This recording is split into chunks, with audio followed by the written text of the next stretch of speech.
కూటమి ప్రభుత్వం మరో ప్రతిష్టాత్మక ప్రాజెక్టు వేటలో పడింది. బ్రెజిల్కు చెందిన ఎంబ్రేయర్, అదానీ ఏరోస్పేస్ సంయుక్తంగా ఏర్పాటు చేసే విమానాల తయారీ కేంద్రాన్ని అనంతపురం జిల్లాకు తెచ్చేందుకు కసరత్తు చేస్తోంది.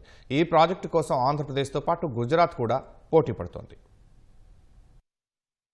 భారత్లో విమానాల తయారీ కోసం అదానీ ఏరోస్పేస్ అండ్ డిఫెన్స్ తో బ్రెజిల్కు చెందిన ఎంబ్రేయర్ సంస్థ ఒప్పందం కుదుర్చుకున్నాయి. దేశంలో చిన్న మధ్యస్థాయి ప్యాసింజర్ రవాణా విమానాల తయారీ యూనిట్ ఏర్పాటు చేయనున్నాయి.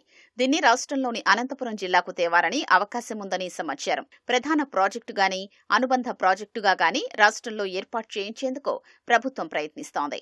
పరిశ్రమ ఏర్పాటుకు అవసరమైన భూములిచ్చేందుకు రాష్ట్ర ప్రభుత్వం ఇప్పటికే సంసిద్ధత తెలిపింది. అనంతపురం జిల్లాలో వేల ఎకరాల భూములు అందుబాటులో ఉన్నాయి. అవి బెంగళూరుకు సమీపంలో ఉండడం వల్ల వాటిని విమానాల తయారీ కేంద్రంగా అభివృద్ధి చేయాలని ప్రభుత్వం నిర్ణయించింది. అందుకనుగుణంగా బెంగళూరుకు చెందిన Sarala aviations electricals vertical takeoff landing విమానాల తయారీ కేంద్రం ఏర్పాటుకు ప్రభుత్వం ఇప్పటికే అనుమతులు ఇచ్చింది. ఆ సంస్థ 1300 కోట్లతో 6 సీటర్ల విమానాలు తయారు చేయనుంది. 500 ఎకరాల్లో స్కై ఫ్యాక్టరీని అభివృద్ధి చేయనుంది. ఇదే ప్రాంతంలో ఖాళీగా ఉన్న భూముల్నే అదానీ ఎంబ్రేయర్ ఏర్పాటు చేసే విమాన తయారీ కేంద్రానికి ప్రతిపాదించినట్లు తెలిసింది.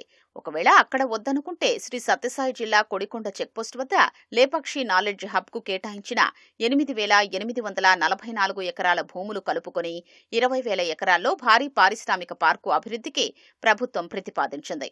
దీనికోసం ఎన్ఫోర్స్మెంట్ డైరెక్టరేట్ పరిధిలో ఉన్న లేపాక్షి భూముల్ని వెనక్కి తీసుకునేందుకు చేసిన ప్రయత్నాలు కొలిక్కొచ్చినట్లు తెలుస్తోంది.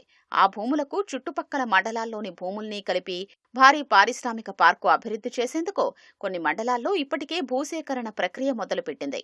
అందులో విమానాల తయారీ ప్రాజెక్టుకు భూములు కేటాయించేలా ప్రతిపాదించింది.